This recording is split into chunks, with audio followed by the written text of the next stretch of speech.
నిజంగా ఒక మనిషిని 20 ఏళ్ళ తర్వాత ప్రపంచం ఎలా ఉంటుంది, ఆ 20 ఏళ్ళల్లో తర్వాత ఈరోజు చిన్నపిల్లాడిగా ఉన్న పిల్లాడు 20 ఏళ్ళ తర్వాత ఆ పిల్లాడు ఎలా ఉంటాడు, ఆ పిల్లోని భవిష్యత్తు ఏమిటి, ఆ పిల్లోని కోసం మనం ఈరోజు వేసే అడుగులు కరెక్ట్గా వేస్తూ ఉన్నామా లేదా అన్నది విజన్.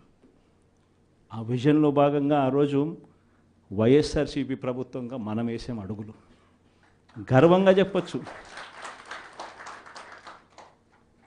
రాష్ట్రంలో ఎవరు ఊహించని విధంగా, దేశంలో ఎప్పుడు జరగని విధంగా మొట్టమొదటిసారిగా గవర్నమెంట్ బడులన్నీ ఇంగ్లీష్ మీడియం కింద మార్చిన చరిత్ర ఎప్పుడైనా ఉంది అని అంటే అది వైఎస్ఆర్సీపీ ప్రభుత్వంలో.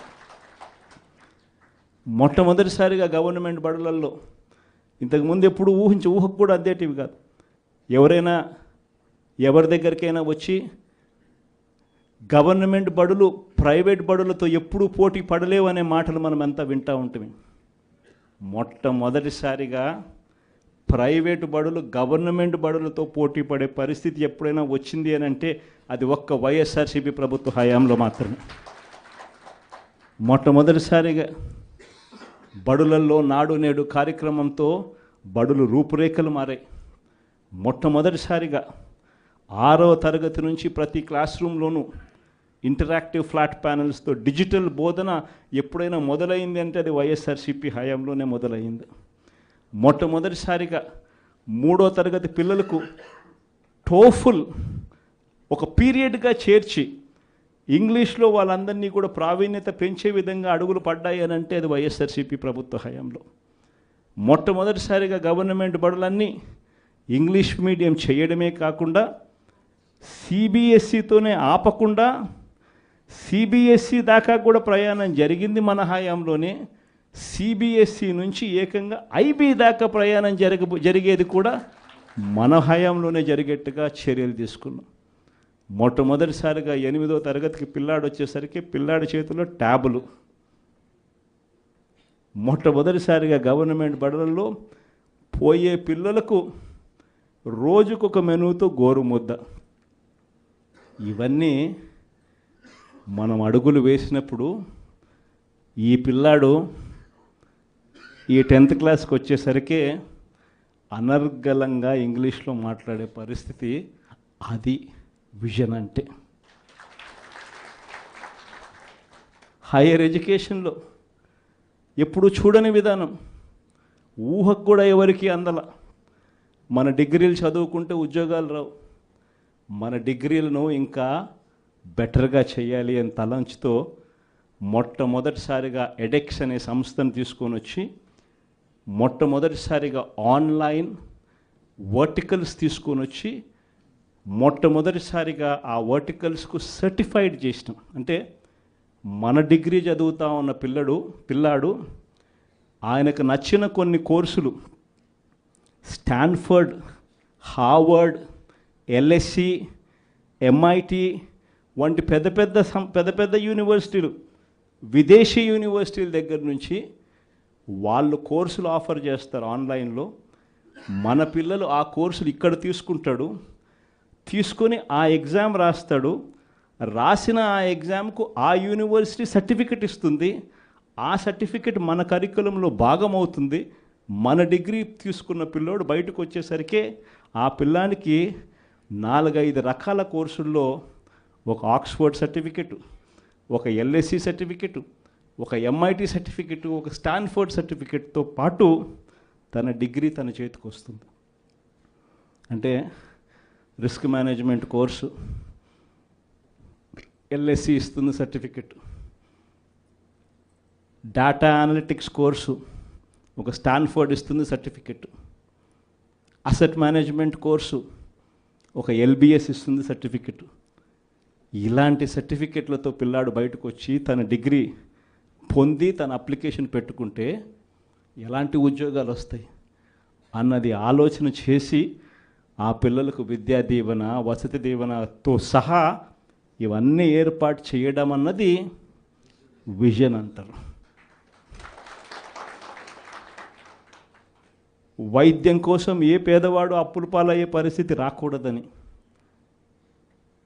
చదువులు వైద్యం ఈ రెండే మనిషిని అప్పులు పాలు చేసే పరిస్థితిలోకి నెట్టేస్తుందని, ఆ పరిస్థితి ఎప్పుడు రాకుండా చెయ్యాలి అని చెప్పి తాపత్రయపడి ఆరోగ్యశ్రీ పరిధిని ఏకంగా 3,300 ప్రొసీజర్లకు తీసుకొని పోయి ఏకంగా 25 లక్షల దాకా ప్రతి పేదవాడికి ఉచితంగా ఆరోగ్యశ్రీ అందేట్టుగా చేసి ప్రతి గవర్నమెంట్ హాస్పిటల్లోనూ నాడు నేడు పనులతో ఆ హాస్పిటల్ రూపురేఖలన్నీ మార్చి ప్రతి గవర్నమెంట్ హాస్పిటల్లోనూ 0 వేకెన్సీ పాలసీ తీసుకొని వచ్చి జాతీయంగా చూస్తే స్పెషలిస్ట్ డాక్టర్ల కొరత 61%, 61% ఉంటే మన రాష్ట్రానికి వచ్చేసరికి స్పెషలిస్ట్ డాక్టర్ల కొరత మన రాష్ట్రంలో కేవలం 4% లోపే.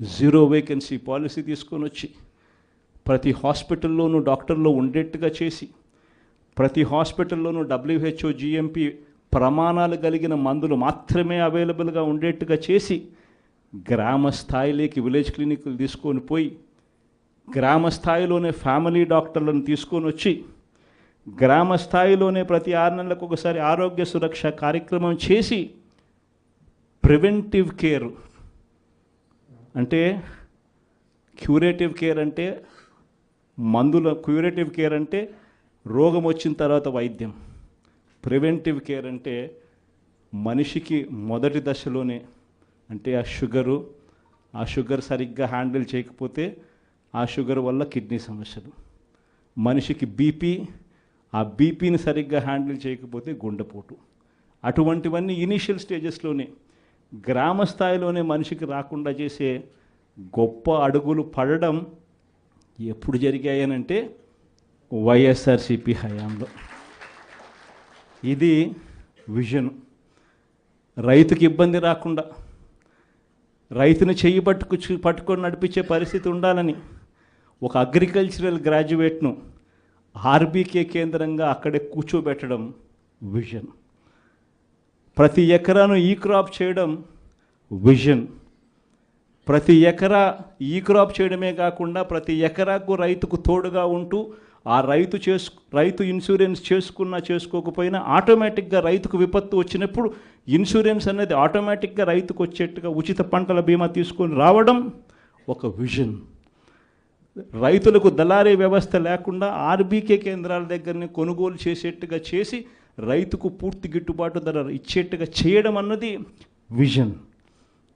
ఈ రకంగా మార్పులు జరిగింది వ్యవసాయ రంగంలో ఎప్పుడు అనంటే అది కూడా వైఎస్ఆర్సీపీ హయాంలోనే. విజన్ అంటే ఇంకోటి తెలుసా, ఇంకొక విజన్ గురించి కూడా చెప్పాలి. మన ప్రభుత్వం రాకమునుపు ఎవరైనా కూడా అనుకున్నారా ₹1 ప్రభుత్వం ఇస్తే ఆ రూపాయి నేరుగా ప్రజల దగ్గరికి వెళ్ళే పరిస్థితి ఎప్పుడైనా ఉంటుందని చెప్పి ఎవరైనా అనుకున్నారా? అలాంటి విజన్ తీసుకొచ్చింది మనం. గ్రామ స్వరాజ్యానికి అర్థం చెబుతూ ప్రతి గ్రామంలోనూ ఓ సచివాలయ వ్యవస్థ, 540 రకాల సేవలు ప్రతి గ్రామంలోనూ అందుబాటులోకి తీసుకొని రావడం, ప్రతి 60-70 ఇళ్ళకు ఒక వాలంటీర్ వ్యవస్థ, ప్రతి పథకము కూడా కులం చూడకుండా, మతం చూడకుండా, రాజకీయాలు చూడకుండా, లంచాలు లేకుండా ప్రతి ఇంటికి చేర్చగలిగిన పరిస్థితి ఎప్పుడైనా వచ్చింది అని అంటే అది ఒక్క వైఎస్ఆర్సీపీ హయాంలో. ఇది విజన్. ఇలాంటి విజన్ అంటారు. కానీ మేనిఫెస్టోని ఎలా ఎగరగొట్టాలి, ఎగరగొట్టిన నేపథ్యంలో మళ్ళీ టాపిక్ డైవర్ట్ చేసేందుకు చూపించాల్సిన డ్రామాలో భాగంగా 2047 నేను ఉంటానో ఉండనో, నా వయసు ఎంత ఉంటుందో ఉండదో చెప్పేద్దాం, పోయేది ఏముంది, రంగురంగుల భవనాలతో రంగురంగుల కథలు చెప్పేద్దాము, ప్రజలు ఎట్టా మోసపోతారు, మోసం చేసేద్దాం అనుకునేదాన్ని విజన్ అనరు, 420 అంటారు. ఏప్రిల్ మాసంలో 66,34,742 మంది పెన్షన్లుంటే చంద్రబాబు నాయుడు వచ్చి 6 నెలలు అయిపోయింది. ఈ 6 నెలల కాలంలో డిసెంబర్లో మొన్న పంపిణీ చేసిన పెన్షన్ ఎంత తెలుసా?